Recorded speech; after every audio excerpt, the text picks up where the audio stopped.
할렐루야. 사랑하는 여수성동교회 성도님 여러분, 잘 지내고 계십니까? 정재호 선교사 인사드리겠습니다. 저희는 기도해 준 덕분에 잘 지내고 있습니다. 벌써 알래스카에서 겨울을 3번째 보내고 있습니다. 한국은 이제 날씨가 좀 봄이 왔습니까? 여긴 아직 좀 많이 쌀쌀합니다. 2월 25일 날 주일 예배를 드리고 주일 예배를 드리고 있는데 갑자기 눈이 제법 왔어요. 예, 제가 그때 다시 한번 느꼈습니다. 아, 여기가 알래스카구나. 상기하게 됐습니다. 성도님들 환절기에 항상 건강하시기를 기도하겠습니다. 성령의 열매 화평이라는 단어를 처음 들었을 때 제게 떠오른 생각은 뭐냐 하면은 백조가 이렇게 호수를 이렇게 천천히 헤엄치는 그런 광경이 떠올랐습니다. 백조가 호수에 이렇게 거닐고 있고 그 헤엄치는 모습을 천천히 여유롭게 보고 있으면서 제가 바깥에서 이제 커피를 한 잔 마시면서 정말 평화롭다. 정말 평화롭다. 예. 우리에게는 우리 마음의 평화, 가족의 평화, 나라의 평화가 필요합니다. 나라가 안전해야 사람들이 평화롭게 생활할 수 있습니다. 우리는 다양한 영역의 평화가 필요합니다. 특히 오늘 제가 다루고자 하는 내용은 성령의 열매로서 평화입니다. 성령의 열매 평화는 무엇일까요? 평화는 전쟁을 하지 않는 상태 또는 분쟁과 다툼이 없이 서로 이해하고 우호적이며 조화를 이루는 상태로 정의합니다. 내 마음이 불편한 것이 없고 편안하고 서로 이해하고 마음이 넉넉한 상태를 말하는 것입니다. 여러분은 언제가 마음이 가장 평화로우신가요? 교회에서 설교나 찬양을 통해서 은혜 받았을 때입니까? 본인이 가장 좋아하는 취미생활을 할 때입니까? 사랑하는 가족과 맛있는 식사를 먹을 때인가요? 평안한 마음이 참 좋은 상태이자 매우 평안한 상태입니다. 하지만 이런 마음의 평화가 지속되지 않는다는 것이 커다란 문제입니다. 어쩌면 평화로운 마음 상태가 영원토록 지속되는 곳은 저 하늘나라 천국뿐이겠지요. 모든 근심과 괴로움, 죽음과 눈물이 없는 곳은 바로 하나님이 계신 천국이지요. 어떨 때는 세상에서 일어나는 일들, 인간관계, 자녀 양육, 직업적인 어려움, 가족의 어려움 등으로 우리는 마음의 평화를 잃어버리는 경우가 많습니다. 그리고 마음의 평화가 회복되는 데에는 시간이 걸리는 것을 봅니다. 모두가 세상을 살아가면서 쉽지 않은 시간을 보냅니다. 우리가 우리들의 이야기를 책으로 쓴다면 사전 두께의 자서전 한 권을 쓸 수 있습니다. 그렇죠? 우리는 예수님을 믿고 살아가고 있지만 불완전한 이 현실 세계에서 살아가고 있기 때문에 우리 내면의 평화를 지속적으로 유지하는 데에는 한계가 있습니다. 그렇다면 우리는 이런 현실 속에서 어떻게 하면 성령의 열매의 평화를 우리 마음속에서 풍성하게 열매 맺을 수 있을까요? 첫 번째로 예수님과 동행하기로 결정해야 합니다. 따라 하시겠습니다. 동행. 갈라디아서 5장 22절에서 23절에 나오는 성령의 열매는 기본적으로 예수님의 성품을 근거로 한 것입니다. 우리가 예수님을 사랑하고 그분과 교제하면 생기는 것이 바로 성령의 열매죠. 성령의 열매가 각 사람의 삶 가운데 형성되는 데는 상당한 시간이 필요합니다. 예수님과 동행하기를 원하고 성숙하기를 원하는 사람은 성령의 열매를 맺습니다. 성령님께서도 인격적이시기에 우리가 원하지 않는데 열매를 맺게 하실 수는 없습니다. 중요한 것은 우리가 예수님과 동행하기를 원하고 성숙하기를 원해야 한다라는 것입니다. 그래서 궁극적으로는 예수님을 닮아서 장성한 분량으로 성장하는 것을 갈망해야 한다라는 것입니다. 사도행전 15장 37절에서 40절 말씀에 제가 읽겠습니다. 바나바는 마가라는 요한도 데리고 가고자 하나 바울은 밤빌리아에서 자기들을 떠나 함께 일하러 가지 아니한 자를 데리고 가는 것이 옳지 않다 하여 서로 심히 다투어 피차 갈라서니 바나바는 마가를 데리고 배 타고 구브로로 가고 바울은 실라를 택한 후 형제들에게 주의 은혜의 부탁함을 받고 떠나. 아멘. 바울은 2차 전도여행 때 마가 요한을 데리고 가느냐 마느냐의 문제로 바나바와 크게 다투었습니다. 성숙한 두 사도입니다. 하지만 1차 전도여행에서 도망가버린 마가 요한에 대한 두 사람의 생각이 많이 달랐습니다. 그 당시 바울은 1차 전도여행 때 너무 힘들다고 포기한 마가 요한을 다시 받아들이기가 힘들었습니다.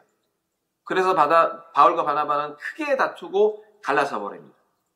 바울은 실라를, 바나바는 마가 요한을 데리고 각각 하나님의 일을 감당합니다. 하지만 시간이 많이 흐른 후에 디모데후서에서 그는 마가 요한에 대한 그의 생각을 바꾼 것을 볼 수 있습니다. 디모데후서 4장 11절 말씀 보면은 누가만 나와 함께 있느니라 내가 올 때에 마가를 데리고 오라 그가 나의 일에 유익하니라. 아멘. 그가 나의 하는 일에 유익하다고 하며 바울의 생각과 마음에 평화가 임하게 된 것을 볼 수 있습니다. 이런 것이 성령의 열매가 나타남으로 사람의 마음이 변화된 예 중 하나라고 볼 수 있습니다. 바울은 과거에는 마가 요한이 한 팀이 되는 것에 대해서 마음의 평화가 전혀 없었습니다. 하지만 예수님과 동행하면서 그 마음이 좋아졌고 마침내 그를 받을 수가 있었던 것입니다. 저는 저희 아버지를 많이 닮았습니다. 정직하게 어떤 면은 아버지와 좀 닮고 싶지 않은 면이 있습니다. 저희 아버지는 한 직장에 30년 이상 근무하셨어요. 하지만 아버지께서는 술 마시는 것을 정말 좋아하셨어요. 하지만 전날 술을 드셨다고 하더라도 다음날 일어나셔서 출근하셨어요. 하지만 술을 마시고 오시는 날에는 자고 있는 저와 제 동생을 이렇게 좀 자주 깨우시고는 잔소리를 하시기 시작하셨어요. 그 내용은 늘 비슷합니다. 나처럼 살지 말라. 그 내용입니다. 여러분, 술 취한 분들하고 이렇게 이야기해 보신 적이 있으신가요? 그 내용이 같은 이야기가 계속 반복됩니다. 저와 제 동생은 술 취하신 아버지와의 대화 시간이 너무 고통스러웠어요. 저는 19살에 예수님을 믿고 제 삶의 변화가 찾아왔거든요. 예수님과 동행한 지가 27년이 되었습니다. 제 나이가 나오지요. 제 동생은 안 그랬어요. 동생이 먼저 교회를 가긴 했지만 점차 교회와 멀어져 버렸습니다. 그러더니 동생은 아버지와 비슷해 갔습니다. 술을 너무 즐겼고 술자리에서 사람들과 싸웠습니다. 재수 씨가 경찰서에서 동생을 데려오는 일이 많이 있었습니다. 금전적인 손실이 많았어요. 제 동생 가족은 10년 이상을 이 술 때문에 고통을 당했습니다. 그래서 저와 박은혜 선교사 함께 동생을 위해서 기도를 참 많이 했습니다. 하나님 은혜로 많이 좋아졌어요. 하지만 기도가 필요합니다. 저는 이곳 캐치켄에서 원주민 사역을 감당하면서 알코올 중독과 관련된 이야기를 참 많이 듣습니다. 제가 섬기는 트룹스 모임에 오는 한 여자아이가 있는데요. 은철이 나이 또래거든요. 최근에 그녀의 엄마가 세상을 떠났습니다. 나이가 원래 31살밖에 안 되는데 간에 이상이 생겼고 의료진이 더 이상 손을 쓸 수 없다고 했습니다. 그래서 저는 31살인데 간이 어떻게 이상이 생겼길래 세상을 떠나는지 너무 이해가 안 됐어요. 그래서 주변에 같이 동역하시는 분들에게 물어봤더니 젊은 시절부터 알코올 중독이 너무너무 심했다고요. 그래서 결국에는 알코올 중독이 너무 심해서 남편과 별거하게 됐고 그렇게 별거하기를 몇 년을 하다가 상태가 호전이 안 돼서 세상을 떠나게 됐다는 이야기를 들으면서 너무너무 마음이 아팠습니다. 그 아이가 트루스 모임에 지속적으로 나오거든요. 이 중독의 문제가 원주민들에게 참 많이 있어서 기도가 참 많이 필요합니다. 특히 제가 만나고 접촉하고 있는 아이들은 부디 이런 중독의 영향에 미치지 않고 예수님을 소망으로 붙들고 세상에서 잘 살아갈 수 있으면 너무너무 좋겠습니다. 아멘. 제가 만약 19살에 예수님을 만나지 못했다면 어떻게 됐을까 하는 상상을 해봤습니다. 물론 인생에서 만약을 이야기하는 것 자체가 큰 의미가 없습니다만 제 삶이 아마 동생과 아버지와 비슷하지 않았을까 하고 생각을 합니다. 예수님 없이 그냥 모든 사람이 다 그렇게 하니까 술과 함께 그냥 열심히 인생을 살아가고 있지 않았을까 하는 생각을 해봅니다. 하지만 저는 예수님과 동행하기로 결정했고 현재 YM 선교사로 일하고 있습니다. 저의 이 결정으로 우리 집에서 술의 영향력이 많이 줄어들게 되었습니다. 예수님과 동행함으로 제게 나타난 놀라운 하나님의 역사이지요. 두 번째로 우리 마음속에 평화를 풍성하게 열매 맺기 위해서 해야 될 두 번째는 말씀을 읽어야 하는 것입니다. 따라 하시겠습니다. 말씀. 우리가 성령의 열매인 이 평화를 풍성하게 맺기 위해서는 우리의 마음이 아주 중요합니다. 지금 이 시간 여러분들의 마음을 살펴보시기 바랍니다. 여러분의 마음은 평안하십니까? 잠언 4장 23절 말씀에 모든 지킬 만한 것 중에 더욱 내 마음을 지키라. 생명의 근원이 이에서 남이니라. 여러분의 현재 마음의 상태가 혼란스럽고 복잡한 상태인가요? 여러분의 옷장, 주방, 싱크대, 책상은 정리정돈이 잘 되어 있나요? 내 삶도 혼란스럽고 마음도 복잡하고 내 삶의 자리도 정돈이 되어 있지 않다면 내 말을 조심해야 합니다. 하나님께서 기뻐하시는 말을 못할 가능성이 굉장히 높습니다. 그리고 커다란 결정을 이때 하면 곤란합니다. 마음이 정리정돈된 다음에 결정을 내려야 하는 것입니다. 우리 마음이 얼마나 중요한지 몰라요? 하나님의 성령은 질서의 영이십니다. 따라 하시겠습니다. 질서의 영. 하나님의 성령의 역사가 나타난 곳은 항상 모든 일이 반듯합니다. 그리고 보기가 참 좋습니다. 하지만 악한 영은 혼란의 영입니다. 내 마음도, 내 말도, 내 삶도 모든 게 다 너무 어지럽다면 우리는 분별해야 하는 것입니다. 그것이 나로부터 온 것인지 아니면 악한 영으로부터 온 것인지 우리는 반드시 생각하고 분별해야 하는 것입니다. 악한 영은 혼란의 영이자 분열의 영이자 대적하는 영이고 싸우는 영입니다. 성령의 인도하심은 너무 혼란스럽지 않습니다. 많은 성도님들이 예수님을 믿으면서도 마음이 복잡합니다. 저도 마음이 복잡할 때가 많습니다. 저도 현재 세금 보고 때문에 골머리를 앓고 있습니다. 영주권을 신청하기 위해서는 2년간의 세금 보고가 반드시 필요한데 아직 마무리하지 못했습니다. 저희가 외국인으로서 이곳에서 세금 보고를 하고자 하니 여러 가지 어려움이 있었습니다. 저만 종교 비자가 있고 주민번호가 있고 나머지 가족은 주민번호가 없습니다. 저희가 한국이니까 당연히 그렇죠. 그죠? 그러니까 당연히 이제 미국인이 받게 되는 세금 감면을 받을 수가 없게 된 거죠. 그래서 상당히 많은 금액의 세금이 나왔습니다. 먼저는 저희가 의뢰한 회계사가 외국인에 대한 경험이 너무 부족해서 몇 가지 실수를 했고 저희 베이스 리더도 저희가 준비해야 하는 서류에 대해서 잊어버리고 알려주지 못했습니다. 그리고 저희도 모든 게 처음 하는 것들이어서 그 과정을 정확히 알지 못했던 부분들이 있었습니다. 그래서 저희 힘으로 도저히 감당이 힘들어서 저희 가족 4명이 함께 모여서 찬양 틀어놓고 함께 매일 기도하고 있습니다. 이런 상황으로 저희가 당황스럽고 힘든 시간을 보내고 있는데 세금 보고가 잘 마무리되고 필요한 모든 것도 주님의 방법으로 채워질 수 있도록 특별히 기도 부탁드리겠습니다. 하나님의 뜻이 무엇일까? 내가 지금 잘 가고 있는 것일까? 확신이 없고 마음이 어지럽습니다. 그럼 어떻게 하면 우리 마음이 평안해지고 혼란이 그칠 수 있을까요? 바로 말씀입니다. 하나님께서 우리에게 말씀을 주실 때에 그 말씀의 능력이 우리를 혼란스러운 데서 복잡한 데서 정리를 해 주시는 것입니다. 할렐루야. 히브리서 4장 12절 말씀에 하나님의 말씀은 살았고 활력이 있어 좌우의 날선 어떤 곰보다도 예리하여 혼과 영과 및 관절과 골수를 찔러 쪼개기까지 하며 또 마음의 생각과 뜻을 판단하나니. 아멘. 우리들의 마음에는 수없는 생각들이 있습니다. 그 생각의 뿌리는 3가지입니다. 하나는 하나님이 주시는 생각이고 또 악한 영이 주는 생각이고 또 내 생각이 있습니다. 이 생각들이 다 다릅니다. 그래서 어떤 생각이든지 그냥 다 받아들이면 안 되는 이유가 바로 여기에 있는 것입니다. 악한 영이 주는 생각을 내 생각으로 받아들이면 문제가 됩니다. 요한복음 13장 2절 말씀에 마귀가 벌써 시몬의 아들 가롯 유다의 마음에 예수를 팔려는 생각을 넣었더라. 지금도 마귀가 하나님의 성도들에게 생각으로 교묘하게 그 마음을 잡아 파멸시키려고 하고 있습니다.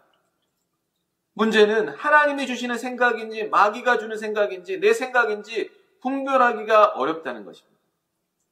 많은 사람들이 너무 마음이 혼란스럽습니다. 어떤 길이 주님이 원하시는 길인지 모르겠다라고 합니다. 어떻게 그것을 알 수 있을까요? 하나님의 말씀이 내 마음에 들어올 때 그 말씀이 예리한 수술용 칼이 되어서 내 혼과 영과 관절과 골수를 찔러 쪼갠다는 것입니다. 다시 말하면 내 마음속에 이 생각이 하나님이 주신 생각인지 마귀가 주는 생각인지 내 생각인지 하나님의 말씀을 읽을 때에 분별이 되고 깨달아진다는 것입니다. 삶이 혼란스러운 분이 계십니까? 생각이 복잡하십니까? 성경을 읽으십시오. 하나님의 말씀을 읽으십시오. 주님을 대하듯이 말씀을 대하시기 바랍니다. 여러분이 말씀을 읽는 중에 복잡하다고 생각했던 마음이 정리가 될 것입니다. 하나님 내게 이렇게 말씀하시고 마귀가 이렇게 충동하고 있구나가 정리가 될 것입니다. 그러면 우리 마음속에 화평의 열매를 가득 맺을 수 있는 것입니다. 한참 전이지만 대한민국의 성수대교가 무너지고 삼풍백화점이 무너지는 사건이 있었습니다. 전 세계적으로 대한민국이 톡톡히 창피를 당했습니다. 이런 어처구니 없는 일의 배후에 기독교인들도 많이 관여되어 있다고 들었습니다. 사실 지금 대한민국에는 기독교인들이 관여 안 된 곳이 거의 없습니다. 다리 하나 놓는데도 백화점 건물 하나 짓는데도 다 건축주, 시공자라든지 인부들 중에 기독교인들이 항상 있게 마련입니다. 하나님의 자녀들은 하나님의 음성을 듣게 되어 있습니다. 정직하게 일하라. 설계도대로 일하라. 이런 이야기를 기독교 인부들이 들을 거예요. 하나님의 자녀들은 우리 안에 계신 주님의 말씀을 듣게 되어 있습니다. 그런데 그 하나님의 말씀을 하나님의 말씀으로 깨닫지 못하고 무시하는 게 문제가 되는 것입니다. 어떻게 정직하게만 일할 수 있어? 그래가지고 어떻게 돈을 벌어? 다 그렇게 안 하는데 나만 유난히 그렇게 할 필요가 뭐 있어? 이게 마귀가 주는 소리인 줄 모르고 그 생각을 품은 거죠. 그러니까 다리를 지어도 무너지는 다리를 짓고 백화점을 지어도 무너지는 백화점을 지었던 것이죠. 그 다리에서 그 백화점에서 얼마나 많은 사람이 죽었습니까? 그때에도 그런 말을 할 수 있을까요? 어떻게 다 정직하게만 살 수 있어? 이 말을 할 수 있을까요? 이렇게 우리 심령이 분별이 되지 않는 거죠. 하나님의 말씀인 줄 알고야 순종 안 할 사람이 누가 있으며 마귀가 주는 말인 줄 알고서야 따라갈 사람이 누가 있겠습니까? 분별이 안 되니까 예수를 믿고도 실제로는 하나님의 생각을 따라가지 못하고 있었던 것이죠. 우리들에게 떠오르는 생각이 다 주님이 주시는 생각이 아닐 수 있다는 것을 알아야 하는 것입니다. 한 목사님이 캐나다 한인교회에 말씀을 전하러 가셨다가 어떤 권사님의 눈물의 고백을 들으십니다. 그녀는 교회에서 기도도 많이 하시고 충성하시던 권사님이셨어요. 근데 그분이 마음에 상처가 있으셨어요. 아들이 쥐붕을 고치려고 하다가 올라갔다가 그만 사고로 세상을 떠난 거예요. 남편 잃은 며느리, 아버지 잃은 손주들이 얼마나 마음이 아픈지 그 권사님이 하나님에 대한 원망이 생겼어요. 겉으로는 전혀 내색을 하지 않았습니다. 여전히 교회 열심히 섬기시고 새벽기도 문을 여시고 하지만 겉으로는 잘 믿으시는 것처럼 보였지만 마음에는 언제부턴가 기쁨도 감사도 없고 원망이 생겼어요. 하나님, 어떻게 우리 집에 이런 일을 주시는 겁니까? 하시면서 오래 지내셨어요. 그 교회 부흥회가 열린 거예요. 부흥회 때 말씀을 듣다가 천국 소망에 관한 말씀을 들을 때 그 말씀이 심령에 들어왔어요. 하나님이 계시고 이 땅이 전부가 아니고 영원한 천국이 있고 그곳에서 우리가 영생하게 된다는 말씀을 듣는 중에 권사님의 속마음이 빛 가운데, 하나님 말씀의 빛 가운데 드러나게 된 것입니다. 아들이 죽어서 마음문을 닫아버렸던 권사님, 그 혼란스러웠던 것이 빛 가운데 드러난 거죠. 하나님이 살아계시고 이 땅이 전부가 아니고 영생이 있고 천국이 있다는 것입니다. 그리고 그 죽은 아들이 영원한 천국에 예수님과 함께 있다는 그것이 비로소 눈이 열린 거예요. 끌어안고 엄청 우시는 거예요. 회개하신 거죠. 여전히 하나님은 자신을 사랑하시고 죽은 아들이 천국에 있다는 너무나도 놀라운 확신이 견딜 수 없이 권사님으로 하여금 울게 만드셨어요. 사랑하는 성도님들, 하나님의 말씀이 우리의 갈등, 혼란, 방황하는 것에 대해서 답을 주시는 겁니다. 하나님의 말씀이 우리에게 답을 주셔서 마음의 평화를 주시는 것입니다. 말씀을 맺겠습니다. 성령의 열매 화평을 풍성하게 내 삶 가운데 맺기 위해서 첫 번째로 예수님과 동행해야 합니다. 예수님과 깊이 있게 동행하고자 할 때에 우리에게 자연스럽게 성령의 열매인 화평이 맺히게 되는 것입니다. 두 번째로 말씀을 읽어야 합니다. 삶의 혼란스러움이 가득할 때에 우리의 혼과 영과 관절과 골수를 찔러 쪼개기까지 하는 하나님 말씀 앞으로 나아갈 때에 우리에게 풍성한 성령의 열매인 화평이 맺히게 될 것입니다. 아멘. 저희 기도 제목은 첫 번째로는 영주권과 비자 연장 과정, 4월 달에 비자 연장할 거거든요. 1년 6개월을 연장할 수 있습니다. 비자 연장 과정 가운데 필요한 모든 것을 채우시고 순적히 잘 진행될 수 있도록, 두 번째로는 영주권 진행 절차 가운데 필요한 2년간의 세금 보고가 잘 마무리되고 필요한 모든 것도 주님의 방법으로 채워질 수 있도록, 세 번째로 섬기고 있는 원주민 아이들과 원주민 가족들을 주께서 보호하시고 주님을 깊이 만날 수 있도록 기도 부탁드리겠습니다. 사랑하고 축복합니다. 감사합니다.